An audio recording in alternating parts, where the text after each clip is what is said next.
কোন ব্যবসায় লাভ বেশি? একটা বিষয় চিন্তা করুন। মানুষের প্রয়োজনীয় জিনিসগুলোর মধ্যে যেমন বস্ত্র। বস্ত্র মানে হলো পোশাক। এই পোশাক বা জামা কাপড় প্রতিদিন আমাদের কিনতে হয় না।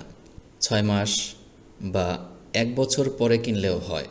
আবার অনেক মানুষ আছে যারা সারা জীবনেও কোনো পোশাক বা জামা কাপড় ক্রয় করে না। অন্য মানুষদের থেকে অতিরিক্ত জামা কাপড় তারা অনেক সময় এমনিতেই পেয়ে যায়, তাদের চাওয়া লাগে না। আবার বাসস্থানের কথা চিন্তা করুন। বাসস্থান বা ঘরবাড়িও মানুষের প্রয়োজন, কিন্তু প্রতিদিন এই ঘরবাড়ি মানুষের তৈরি করতে হয় না। শিক্ষা বা শেখার জন্য প্রতিদিন টাকা পয়সা খরচ করতে হয় না, মাসে বা বছরে খরচ করলেই হয়। চিকিৎসার ক্ষেত্রেও প্রতিদিন মানুষ অসুস্থ হয় না। 5টি মৌলিক চাহিদার মধ্যে 4টি প্রয়োজনীয় চাহিদা প্রতিদিন দরকার হয় না, কিন্তু এমন একটি চাহিদা আছে যেটা প্রতিদিন মানুষের প্রয়োজন হয়। প্রতিদিন তো প্রয়োজন হয়ই, সেটা আবার একবার নয়, কমপক্ষে 3বার। সেটি হলো অন্ন। অন্ন মানে হলো খাদ্য বা খাবার। এই খাদ্য বা খাবার নিয়ে যদি কেউ ব্যবসা করে তাহলে তার কখনো লস হওয়ার ভয় থাকে না। এই খাদ্য আবার দুই প্রকার। এক হলো আর্টিফিশিয়াল খাবার, যেমন ফ্যাক্টরিজাত কেমিক্যাল বা মেডিসিনযুক্ত খাবার। এই আর্টিফিশিয়াল খাবারের ব্যবসা যারা করবে সেখানে তাদের লাভ আছে, আবার লসও আছে। কিন্তু দ্বিতীয় যে খাবারটি সেটি হলো অথেন্টিক ফুড, মানে হলো সৃষ্টিকর্তার পক্ষ থেকে একদম খাঁটি ভেজালমুক্ত খাবার। এই ভেজালমুক্ত খাবার নিয়ে যদি কেউ ব্যবসা করে সেখানে কোনো লস হওয়ার ভয় নেই। যেমন গাছ, দেশি মাছ, দেশি হাঁস মুরগি, গরু ছাগল, ভেড়া ইত্যাদি। মনে করুন এই দেশি হাঁস মুরগি দিয়ে যখন আপনি ব্যবসা শুরু করবেন তখন একটু বুদ্ধি বা টেকনিক খাটালে আপনার ব্যবসায় কোনো লস হওয়ার ভয় থাকবে না। কিভাবে আপনি এই দেশি হাঁস মুরগি দিয়ে ব্যবসা শুরু করবেন? মনে করুন আপনার কাছে 10,000 টাকা আছে। এই 10,000 টাকা দিয়েই আপনি 10 কোটি টাকার মালিক হতে পারবেন যদি একটু বুদ্ধি খাটান। শুধু একটা টেকনিক বলে দেই। মনে করুন 10,000 টাকা দিয়ে আপনি বড় বড় দেশি 20টা পাতি হাঁস কিনলেন। এই 20টা হাঁস যখন 2-1 সপ্তাহ পরে ডিম দেয়া শুরু করবে তখন 15 থেকে 18টা করে প্রতিদিন ডিম দিবে।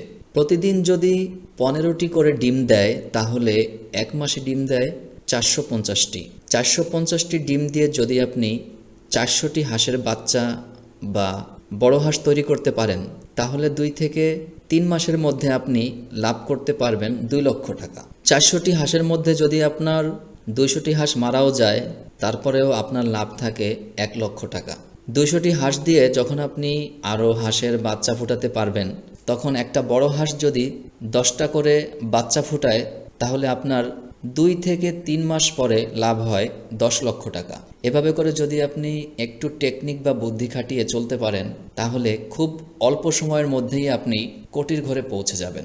খাবার এবং ঔষধের খরচ বাদেও আপনার কমপক্ষে হলেও 5 লক্ষ টাকা প্রতি মাসে লাভ থাকবে। আর হাঁস মুরগির রোগ হয় 2টি কারণে। নাম্বার 1, বৃষ্টির গুণে যখন হাঁস মুরগি ভিজে বা স্যাঁতসেঁতে পরিবেশে থাকে। নাম্বার 2, পচা বা নোংরা খাবার জোর করে খাওয়ালে। হাঁস মুরগি যে ঘরে থাকে সে ঘর যেন ভিজে না থাকে এবং যেন পরিষ্কার পরিচ্ছন্ন থাকে। আমরা অনেক সময় মনে করি হাঁস মুরগির অসুখ হয়েছে, এখন আর একটাও বাঁচবে না।